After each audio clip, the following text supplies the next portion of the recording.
This is The Rundown Show with Mike at RTF and Steve on Sensus Fidelium. Thank you so much for watching. Today we're going to cover 5 important topics from the week, a rundown of the big stories of the week. First up in the news today, the Supreme Court, huge case, came out Monday, earth-shattering. We're going to unpack that. Then we're going to move into the Pope Benedict conspiracy theories. The man went to Germany. What does that mean? Finally, we're going to move into Chaz. We have to give you an update on Chaz until their collapse.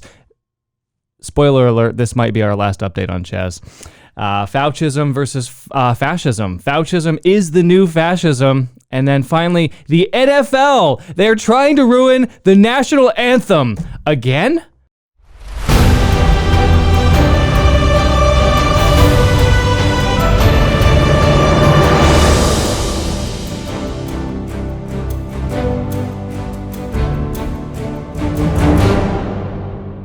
Steve, the Supreme Court, in the news again. John Roberts, what is up with that guy? You're talking to a Southerner who can't wait to break away from Mordor and Potomac and wait for this. Mordor. Okay, so short of secession, what are we? I mean, okay, so for those who don't know, there was a Supreme Court case about the abortion issue, specifically in the state of Louisiana, in a 5-4 decision. With John Roberts dissenting from the conservative bloc, so-called, they struck down the anti-abortion law in Louisiana. So once again, Steve, you got this Catholic, supposedly Catholic in name only, Supreme Court justice. He's actually isn't he the head justice, the whatever they call that, the Chief Justice? He's not reliable. Roberts is worthless. He's stabbed us in the back countless times, but it's just another proof that the DC is not what everyone keeps thinking it is. SCOTUS is basically an overreaching branch, which they called about this 70, 80 years ago. They were saying the same thing, that SCOTUS has way too much power and become a legislative branch, basically. I mean, when you bring out abortion out of nowhere, as Clarence Thomas in his dissenting opinion wrote about, saying, even Roe v. Wade is nowhere found in any document. You have to use lemon juice and some kind of Harry Potter potion to be able to find it out of the Constitution. But right. First, we have to invent a right to privacy, which is not included in the Constitution, and then we have to extend that right to privacy to a woman's body. Okay, so the fallout from this, though, is that now they're dropping all these hints that Clarence Thomas is going to step down, that possibly Justice Alito is going to step down. If either one of those things happens between now and Election Day, that's Armageddon scenario, isn't it? Yeah, well, it's still including Darth Vader Ginsburg. She apparently should be dead, or it may be dead, or she'll probably be dead in 4 years. They'll give you 2 or 3 potential SCOTUS seats available. But I did see a story on that. There was a headline, Thomas may resign, and underneath it said, Alito is saying Clarence will never resign. So I'm going, wow, talk about clickbait. Well, they're certainly playing it up, and you're right. RBG is at this point a cyborg who is living merely the existence of technological assistance. Yeah, I think, but she's casting legislation from the bench, not from the bench, but from the hospital bed these days. It's a Weekend at Bernie's Supreme Court style. They just prop her up and wave her hand up, and maybe someone moves her mouth, and I don't know. It's not much. The Crypt Keeper looks more human than she does. It's worth noting that Trump's 2 picks have been pretty consistent so far, at least on the life issue. Certainly not on the family issue. I think Gorsuch has already defected on the family issue, but on the life issue, Gorsuch and Kavanaugh have been okay. Yeah, Gorsuch. I can't remember if we talked about that or I was just bloviating about that to someone else the last week. But yeah, we saw that he was in. He's a Colorado guy, Colorado Catholic, that is a product of the great Catholic education system because he's now Anglican, and that's gay and all that. Yeah, he's in the what's the second largest denomination in America, being former Catholic. It's a growing denomination. It continues to grow. Thankfully, we here in Tradville are sort of insulated from that. Yeah. Yes, yeah. Well done, education system. Which everyone asks. Well, my one of my in-laws teaches at a Catholic school, and they asked my wife, "Hey, so it'd be great if Stephen goes to Catholic school with their kid." And I'm going, "Yeah, that over my dead body." Gotta draw the line. Okay, number two this week, Steve. Number two was, this is my favorite story of the week because there were conspiracy theories out the wazoo. Pope Benedict was being evicted from Rome. He was being escorted to Germany, where he would be summarily executed. He was in exile, a pope in exile. I saw that everyone and their brother was talking about that, and I'm over here going, "Would he fly first class? What happened? Did he go for a beer? Did they run out of beer?" So Pope Benedict, I don't even know what to call the guy. Can I call him Rotzinger? What's the title? He still wears white. I'm confused. This man, the artist formerly known as Pope Benedict, he flies to Germany to visit his dying brother. His brother did die this week, Monsignor Rotzinger. He's an actual Rotzinger, and then everyone had all these conspiracy theories that, well, he's in exile. Francis booted him out. It's bad blood between them. The things have really boiled over. And then guess what, Steve? He flies back home to Rome. Yeah, the first question, he should just be Bishop Ratzinger. That should be the title. I don't think there's ever been a Pope Emeritus in the history of the church name. So when you resign, you should just become Bishop, what you were before, Bishop Ratzinger. I'm sure the guys that were retired before him did that. I have to look that up. I don't want to put my stamp of approval on that. Well, it's been like 1,000 years, so, and I'll forgive you for not having that at your fingertips. But notwithstanding that, I mean, everybody was like, this is proof positive. We're living in the end times. Blessed Anne Catherine Emmerich, she foretold the two popes, and one of them kills the other one, and there it is. It's about to happen. And look at, and the other thing was that he just looks very old and fragile in the pictures, which he is a very old man, and he is a fragile man. But they were saying, look, he looks like he's been abused, and he has bruises on his face and stuff. I mean, people were going nuts with this, Steve. I subscribe to some conspiracy theorists or conspiracy facts, but just like the Denver International Airport has lizard people underneath the airport, I just don't buy into that one. I'm not buying into Ratzinger or Bishop. I don't believe in Benedict is getting his butt kicked in the Vatican somewhere. That is, he's probably not doing. I will tell you, the Denver airport is super creepy, though. I don't like that airport. It's insane. It's not. What is the movie? Hunger Games used Denver as the capital. There's apparently the Queen of England has property or somewhere around the airport. Does she really? Wow. Her son is in the paintings. That's what it's supposed to be. Prince William, and all those paintings that you see. If I were a trillionaire, not a billionaire, if I were a trillionaire like she is, but that's another story. Okay, number three today. Number three, Steve. We got to give an update for Chaz or Chode. I think last week you told us they renamed their name to Chode. I think their name this week is Sayonara, baby. Yeah, what you don't want to do is go after the mayor, who's pretty much on your side, it seemed like. And then, who got that idea? They were sitting around in Chode saying, "You know what? We're bored. Let's go after the mayor's house, make some news." And when your fan club gets attacked, they don't become your fans anymore. So that was the writing on the wall. I guess that's why Trump didn't come in, because everyone was giving him junk for not closing it down so fast. But maybe he knew that they were just going to mess up and go after them. I think last week you said it best, that he's just sitting back and saying, well, constitutionally, this is your problem, states. Good luck with it, and that's kind of like the best of both worlds. Yeah, it worked out great in his favor. So there's a related story to this, just with the whole Black Lives Matter commies. Last week we exposed that they are in fact communists. If you missed that video, you should definitely check it out. We have video evidence that the co-founder of Black Lives Matter is a quote-unquote trained Marxist. But these Black Lives Matter commies, actually, they were in St. Louis marching as well, and they came they came into a white neighborhood, or a private neighborhood, and these two white liberal Democrats, Did you see this meme? It became a hashtag. Ken and Karen. Ken and Karen came out to their front porch in defense of their property. And do you see how Ken and Karen are holding their weapons like skilled marksmen? Especially Karen. Karen. I mean, Karen. If Karen actually pulled that trigger, which her finger is definitely on that trigger, if she pulled that trigger, that gun would fly out of her hands.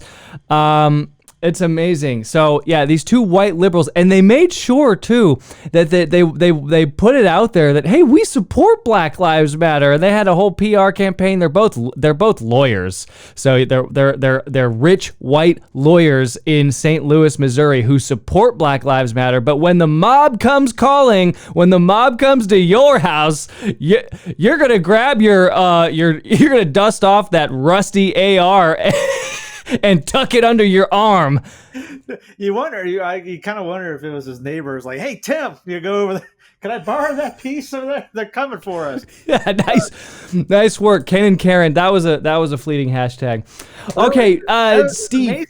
They're getting people going after them for defending a peaceful protest. Going, wait a second. Oh yeah. Well, they did have weapons on their own property, and even here in the Show Me state, that can be troublesome if it involves Black Lives Matter, of course.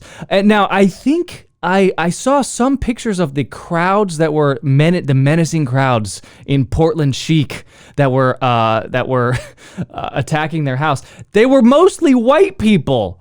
Oh yeah, there was I just did a thing on that Charles Colombo and Brother Andre did on Smashing Columbus, and all I could find outside the statues where everyone was saying racism, Black Lives Matter, they're all white. Yeah. It's I think someone had a thing that was like 80% white people or whatever in this racist movement. It's truly remarkable. Oh, speaking of Columbus, this is just the final corollary to this whole BLM communist theme here.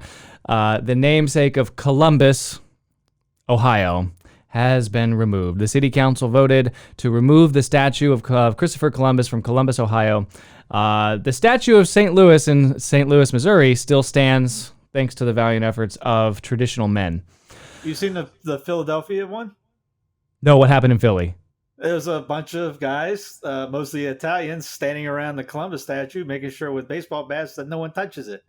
Hey, good for them. Good for them. It can happen if people just show up and stop this stuff. And it's kind of like the COVID thing. You want this stop the end. One, stop participating in this one, but participate and stop in the other one, and we'll get out of this mess real quick. Well, they'll push us till we break, and that actually does tie in with point number 4 today, story number 4. They'll push us till we break. I want to do a quick side-by-side, Steve, just off the cuff. I want to compare fascism with Faucism. What is Faucism? Faucism is Fauciism. It's the fear and control tactics used by a 5-foot-tall little man that should just be put on a short bus. I don't know. I don't know what he has on Trump, if he's got some kind of tape of Trump doing something with Epstein or something. I don't know how this guy still has a job. And, he just came out saying, 100,000 people are going to die.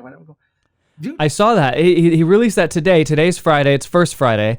And on First Friday, Fauci is using his fear tactics and saying that 100,000 people a day will be infected with COVID-19 84.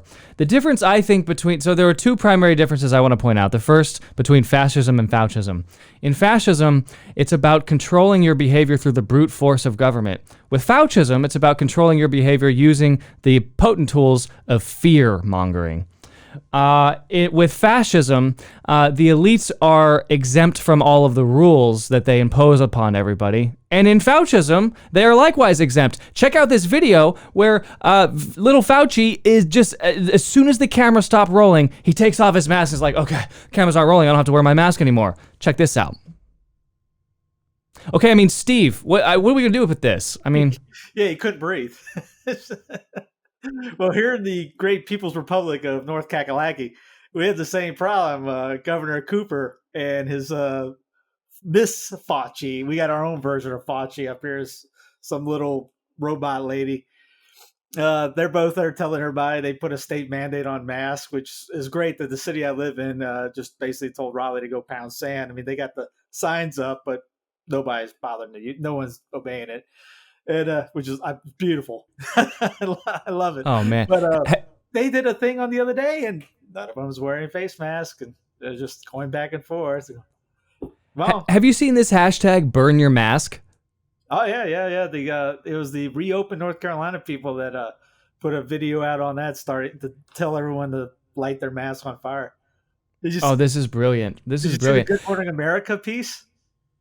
No. What happened there? It's from February. It's I can't remember the name of the ladies. Something in it's two black conservative ladies. I can't remember their name. They're on Fox News a lot, but I don't watch Fox too much except for Tucker on YouTube. But Diamond and Silk. That's. Oh yes, those ladies are hilarious. Well, actually, only one of them ever talks, and then the other one's like, mm-hmm. Does the thing. Yeah. Well, they shared a thing from Good Morning America back in February where they talk about basically they're on the panel with two docs saying, "Yeah, these things don't work. Here's why," and they're going through the whole spectrum of everything. It's beautiful.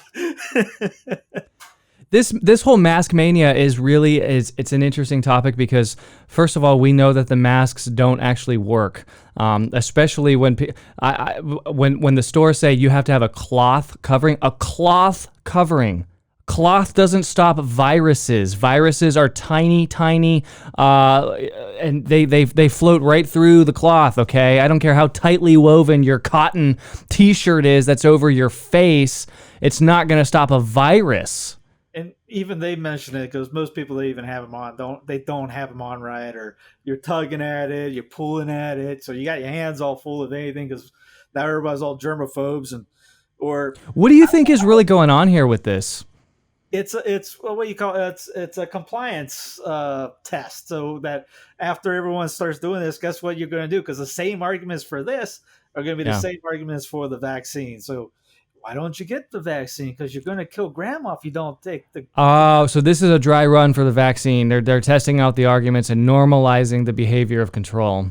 Yeah, you got everyone doing it because you're scared you're going to get somebody else sick. Because even on Good Morning America, they said the only person that was supposed to wear this is the sick person, not everybody. So it's the same thing for vaccine. Everyone's got to get it because. Well, yeah, because you don't know if you're sick nowadays. Even though there was a momentary flap just a couple weeks ago where a World Health Organization official did in fact announce that the transmission of this virus from asymptomatic people was very rare, and that person was immediately fired because that went against the narrative of the virus. Yeah, there was an MIT document. I can't remember the name of the title, but it talked about how people were going to be let out first and then kind of like fished back in. And you get let out again, fished back in, then let out again. Event 201 called for 7 rolls of this stuff. You see it on TV that everyone's losing their minds. 400 people got cases. How many are dead? Yeah, we're not talking about dead bodies anymore, Steve. That's no longer part of the narrative because even publicly school educated America can do some basic math, and so we're just talking about new cases. We're not talking about the death rate because the United States has the lowest death rate in the world because we continue to test and find more cases. And it turns out if you tested both of us, we probably would have it. The mask, though, Steve, the mask is so, I think, psychologically damaging, especially to the development of young children. Children learn to read people's faces when they're 2 years old, 3 years old. That's how they contextualize the world. That's how they develop emotionally. What do you think are the long-term effects now to 2 and 3 year olds? You have small children. I have small children who go around and see nobody's faces. Faces have been removed. The kids got scared when their grandma was wearing my wife's mother. She was wearing it, and it scared the kids because it's something for you working like that, the whole time. Even though she was a nurse, she's a nurse, but they don't go in the hospital for that. And now you see all these people. I remember friends of ours. We went to the aquarium, and they're taking a family photo, and all 3 of them are wearing masks. Are you? In the photo, come on. Are you smiling?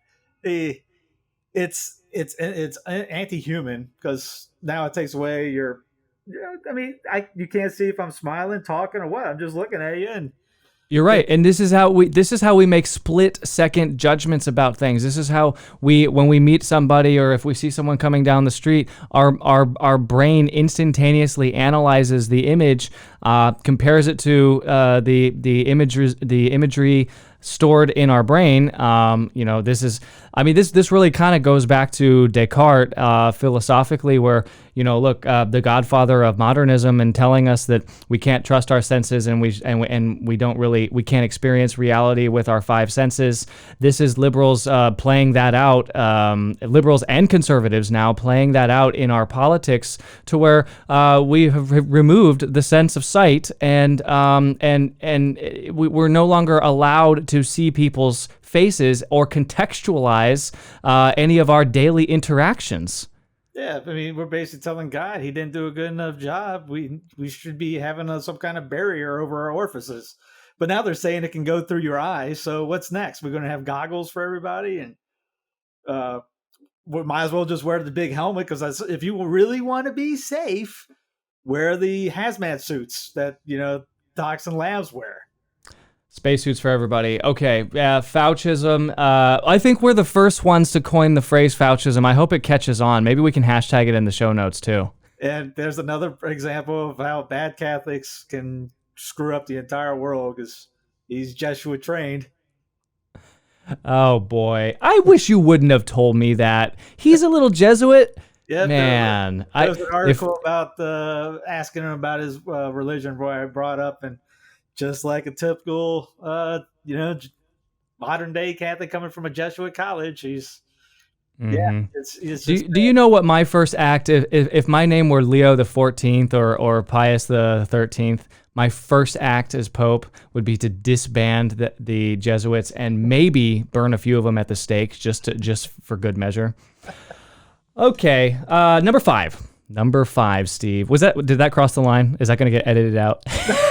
Number 5, the NFL. Why can't the NFL stay out of the news? This used to be the most manly thing that Americans had. This is what we clung to. I remember growing up in the 80s and the 90s, watching Joe Montana, thinking to myself, this is so cool. These guys are men. These are aspirational figures. And my dad, who's like a kind of a big time conservative, he's a Tea Party guy. The NFL was like one of the last bastions of masculinity in America. Now it is just a joke. It is the most effeminate thing in the world. And now they want to trample on the national anthem once again.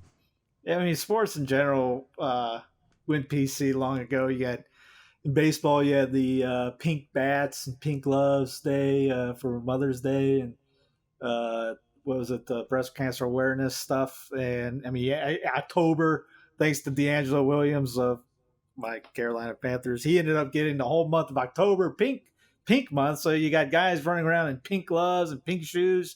I'm no fashion guru, but good grief, that you talk about clashing when you got every color and pink towels. Hockey started doing that. Basketball, you know how NBA has already been that way. Everything's now a social thing. I mean, even NASCAR. I mean, who would have thought NASCAR was going to pull this off? But no, what the thing is for the NFL is now they're doing the national anthem, and then they're doing the Black national anthem, which isn't racist at all, by the way. You got to love that. Wait, what is the Black national anthem? What is that? What you put a gun on my head? I couldn't tell you. I have to look that up again. That was a. So there's a Black national anthem. What is that? Just the national anthem sung in Ebonics? It's a lift every, not like every EV apostrophe RY, every voice and sing. I don't know what the hymn is. I'll send it to you afterwards, but. Oh boy, maybe I can cut it into the show so people can see what the Black. If we can get a hold of the Black national anthem, we'll cut to it here so you can see it. But I've never heard of such an absurdity. Yeah, week 1. It's only supposed to be week 1. It's supposed to play before the Star Spangled Banner, but Yeah, Well, yeah, they'll figure it out just like Faucism. They'll play it for week 1, and then they'll play it again for like week 7 or something, you know. So they'll just kind of they'll let you go free, and then they'll bring you back in, and then they'll let you go free, and they'll yo-yo you. yeah. I mean, it, it's the national anthem's been used as a prop ever since I think it was the was it Wilson, because it wasn't until the 80s that it was no 90s that it was mandatory to come out. They were playing it for since 45, I think, but it wasn't mandatory for players to even come out until I think it was the mid 90s, because they wanted to spruce up uh, recruits. So then they made everyone come out. That's when you started seeing the flags on the field, like the big, gigantic ones, etc. But beforehand, it wasn't. No one. It wasn't mandatory to even be on the field for it. Now you. Yeah, that's right. And liberals are really fond of pointing that out, that that is somewhat of a novelty in a lot of the professional sports for the players to come out for the anthem. But I sort of think that that's a natural outgrowth of the fact that we've been playing the anthem for decades in these professional sports, and we should be very proud of the fact that look, the NFL, the sport of football, which is a very masculine, very violent sport. That's part of our national heritage. We invented it and have exported it to the world, and it is an awesome sport. I love watching it. I love everything about it. I just don't watch the NFL anymore. I can't stand it. I'll have to translate. Go back to the Lutheran satire. The lads on the. Let me stop you right there, Patrick. It's just baseball is America's game. Okay, our first disagreement on the rundown. Listen, I love baseball when I'm there in the park and I'm eating a hot dog. I can't watch it on TV, man. I'm gonna fall asleep. I'm with you. I enjoy a good pitcher's duel, and I'd rather be at the game with a beer and a hot dog, but there we go. You're priced out of all the games anymore. I know you're priced out of the games, and they're playing all this they're playing all this modern music too, and they've got these very, very awesome like loud speakers, so that whenever somebody comes up to bat, you know, it's either like ghetto rap or really obnoxious modernist country. Which you know what, I'd rather listen to rap than Taylor Swift. I'm that's where I fall. Yeah, on the spectrum. And you got the cheerleaders on top of the dugouts anymore, shooting T-shirts in the stands. Yeah, I mean, when I was a kid, you could get into the field, get into the park there in BP, and that was when you get the autographs, get some balls from them. Now it's TSA there. You got to go through a scanner to just get in the darn place. And the gates go right before the first pitch. It's just like anything. Football too. Panthers Stadium. We used to have tickets right behind, 19 rows up in the end zone. I think it was $19 a ticket. Now those same tickets probably are about 150, 200, and you can't take a family to these games. I know. Well, and this year for me, I couldn't go to a Chiefs game because they're too good. You may have heard that they are the world champions. So yeah, it's pretty much priced out until the next time the Chiefs take a nosedive. Yes, but yeah, you got the guys kneeling dropping a knee or whatever. At least Ben Watson's the only man in football anymore. I think he retired. He was the tight end for the Saints. And I think it was before that. Was he the Patriots before that? I can't remember. But he was the only one calling out abortion and was doing it quite regularly too. You don't see any of these guys doing it. I know. Some of them do it kind of covertly. I know Philip Rivers, quarterback for San Diego, is a big time Novus Ordo Catholic, 9 kids, good guy, supports pro-life causes around the country. But I saw Kaepernick is like still training. He's still gonna play. Maybe someone's gonna take him. Yeah, Philip's been to TLM a couple times, according to the kicker. I think that was interviewed by EWTN. Oh, very cool. Yeah, very cool. But I think he's been to St. Anne's a couple times in San Diego, from what I understand. But anyways, yeah, no, it's no one wants to see that. You go to a game to get away from the political nuttiness that's going in the world, and you don't go to a game to, oh great, we're gonna have here's 5 minutes montage of Black Lives Matter, when most everybody in the stands is going to be against Black Lives Matter. Marcellus Wiley the other day on ESPN First Take, I think it was. Mm-hmm. It wasn't First Take, but it was something like that. Anyway, he's reading he's asking the guy. He goes, "Now, what if I don't agree with the memo statement of Black Lives Matter? Like, for example, we want to abolish the patriarchy." And he looks up and goes, "I'm trying to establish the patriarchy at my house." Now, for viewers that don't know, Marcellus Wiley is a ginormous black dude. He used to play for the Bills, I think it was. And he's in there going, "I don't agree with what these guys are saying here." Yeah, they've got a whole bunch of planks. Disagreement is no longer an option. You are now seeing Hollywood elites coming out, and I can name some of them by name, but I'm trying to work with one of them on something, so I won't out her. But but some of these people with hundreds of millions of followers, okay, will come out to Instagram or to Twitter or to Facebook, and I quote, they will say, "Silence is not an option. Silence is no longer an option." In other words, if you translate that into 1984 speak, if you do not profess the creed of our new religion, you are a heretic. You are guilty of a thought crime, and you will be punished. There will be a penance imposed upon you until you convert. You will convert by the sword. That is essentially what is happening in America today. Okay, we got to give an honorable mention, Steve. We have to give an honorable mention. This is not in our top 5 roll-up today, but it is remarkable. Last week, the President of the United States did tweet something about Vigano. He thanked Archbishop Vigano, and he apparently read his letter. This week, he tweeted Dr. Taylor Marshall. Yeah, I guess this could fall in the good news, like good news story. This could be the good news. You don't have to ask for good news. Okay, so at this point, if Vigano gets a tweet from the president and Marshall gets a tweet from the president, I'm gonna put up your Twitter handle and my Twitter handle. I mean, because we're available, President Trump. We are available to talk about Catholic stuff all day long. Yeah, my schedule's wide open. We can make room for you. I could squeeze you in. Listen, I'm a little more tight this week. I got some 4th of July plans, but listen, I'll find a way. Donald? I can dust the clubs off. We can go around 9 or 18. That's funny. At the Restoring the Faith Facebook page, I released a poll the other day about who everyone's going to vote for, and I'm going to let the results be known today. I was shocked. I was surprised. I was legitimately surprised by the results of the poll. I'll preview them here with you, Steve. Not one vote for Joe Biden in my audience, Steve. Not one! Not one! I think Joe even voted on your poll. He got confused, man. He got confused. Because he didn't know where he was. He was in some basement. He's sedated. Yeah, that's scary. Anyway, this has been a great pleasure. The Rundown Show. Subscribe to Sensus Fidelium. Thanks for carrying the show on your channel. I would appreciate it if you could subscribe to Restoring the Faith as well. Because Joe said that he was going to beat Joe Biden. That he did.